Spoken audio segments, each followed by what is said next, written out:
Hi, I'm Jill Heinerth, the author of Into the Planet, My Life as a Cave Diver, and I'm also an underwater explorer. This week, my book is being released on paperback, so I'm very excited for that. And I thought I would share with you a reading from the prologue and just a little bit of a discussion on that reading afterwards. So here we go, from the prologue of Into the Planet.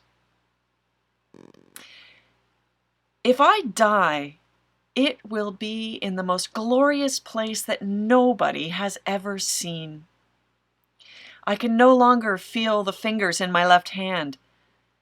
The glacial Antarctic water has seeped through a tiny puncture in my formerly waterproof glove. If this water were 1/10 of a degree colder, the ocean would become solid. Fighting the knife-edge freeze is depleting my strength, my blood vessels throbbing in a futile attempt to deliver warmth to my extremities. The archway of ice over our heads is furrowed like the surface of a golf ball carved by the hand of the sea. Iridescent blue, wedgewood, azure, cerulean, cobalt, and pastel robin's egg meld with chalk and silvery alabaster. The ice is vibrant, bright, and at the same time ghostly, shadowy. The beauty contradicts the danger. We are the first people to cave dive inside an iceberg, and we may not live to tell the story. It's February, in the middle of what passes for summer in Antarctica. My job for National Geographic is to lead an advanced technical diving team in search of underwater caves deep within the largest moving object on Earth, the B-15 iceberg. I had known that diving into tunnels inside this giant piece of ice would be difficult, but I hadn't calculated that getting out would be nearly impossible. The tidal currents accelerated so quickly that they've caged us inside the ice. We're trapped in this frozen fortress, and I have to figure out how to escape. There are no training manuals or protocols to follow. When you're the first to do something, there's nobody to call for help. The most qualified cave diving team in the world, with the experience and skills to rescue us, is right here, trapped inside the B-15 iceberg. My husband, Paul Heinerth, our close friend, Wes Skiles, and me. The glazed tunnel we're swimming through is magnificent. 300 feet of ice presses down upon us from above this narrow passage, groaning with emphatic creaks and pops that signal its instability. The current is gaining momentum, and the garden of life on the seafloor beneath the iceberg bends like palm trees in a hurricane. Frilly marine creatures, bright orange sponges, worms that look like Christmas trees, and vibrant red stalks double over and shake in the flow of the tide. Wes is trailing behind Paul and me, attempting to film our exploration for National Geographic, and I sense him losing ground in the current. Our planned 1-hour dive is stretching out of control, and I'm not sure how long we can tolerate the cold.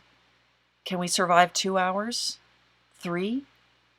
The 15 crewmates on our battered research vessel Braveheart are likely unaware of the drama unfolding in the water. They know only that we're overdue. If we don't return soon, our captain will have to call for help in a radio handset that nobody will hear. We're beyond the range of communications, utterly alone against the wilderness. And there are no other capable divers on board. Our colleagues will search the horizon through binoculars, they'll launch the ship's helicopter, and ferret feverishly over the endless white ice of the Ross Sea. But they'll know that nobody survives for long in these indifferent waters.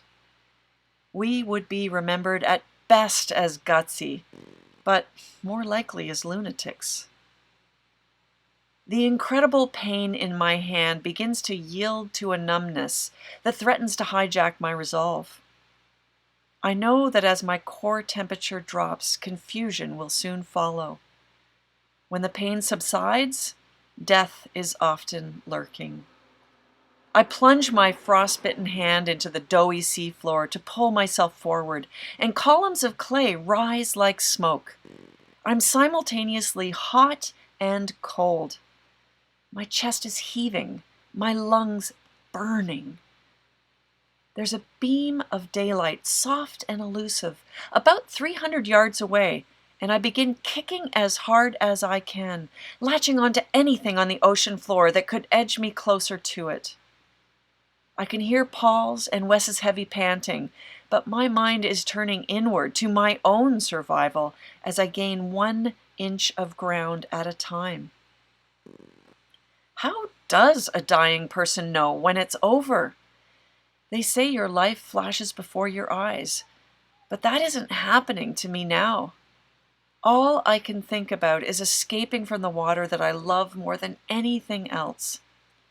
I've spent my life immersed in a relationship with this element that nourishes and destroys, buoys up and drowns, that has both freed me and taken the lives of my friends. Now I have come to my moment of reckoning. My life began in the water, and I refuse to accept that it may end here. That reading is from the prologue of my book, Into the Planet, My Life as a Cave Diver.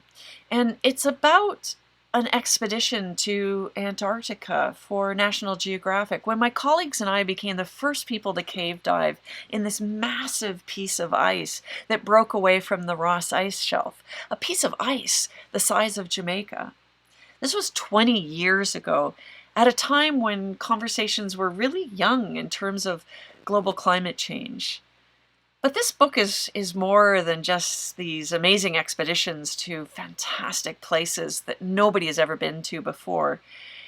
It's really about how we face fear, isolation, and challenge, and how things that scare us also help build our personality, and how we as explorers have opportunities to step into the darkness and face fear in order to do things that are new for us, or maybe even new for humanity.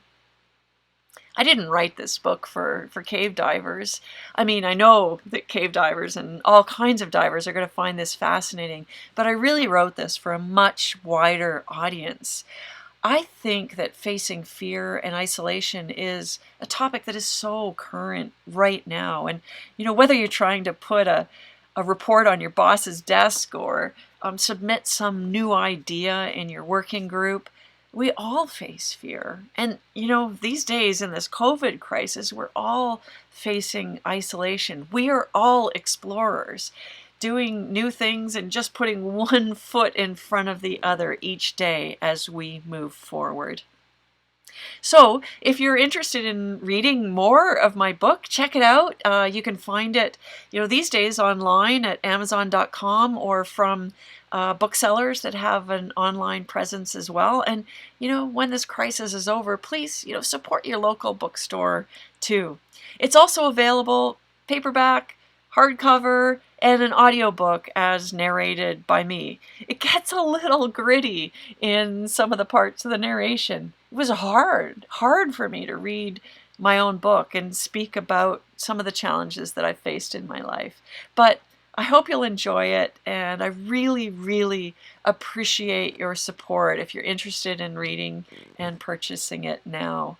We're all in this together these days, and hopefully you have a little bit more time at home to read. So thanks for joining me today. I'll share some more excerpts in the future, and if you want to learn more about my work, just sign on to intotheplanet.com, and you can check out links to some of my videos and other stories.